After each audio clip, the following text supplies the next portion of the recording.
YCP అధికారంలో ఉంది కాబట్టి విర్రవీగుతున్నారు కాబట్టి రెడ్ బుక్ అనేది వాళ్ళందరికీ ఒక హెచ్చరిక అనుకోవచ్చు. మరి అధికారంలో ఉన్న తర్వాత కూడా ఎందుకు రెడ్ బుక్? నేరుగానే వాళ్ళ మీద కేసులు నమోదు చేసి లోపలేసేయచ్చుగా. సో ఎందుకంటే ఒక హెచ్చరిక, మరోసారి హెచ్చరిక. ఎందుకు ఆ పరిస్థితి వచ్చింది?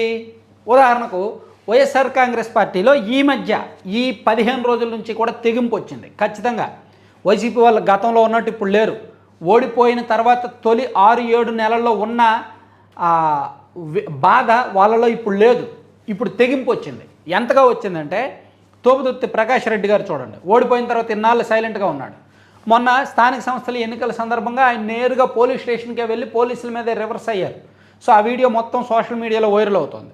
అలాగే తిరుపతి అభినయ్ రెడ్డి, తిరుపతి నుంచి పోటీ చేసి ఓడిపోయిన అభినయ్ రెడ్డి, అతను కూడా స్థానిక సంస్థల ఎన్నికల సందర్భంగా పోలీసులతో ఫైట్ చేశాడు, వ్యవస్థతో ఫైట్ చేశాడు. నిన్న మొన్న ఒక వీధి నాటకం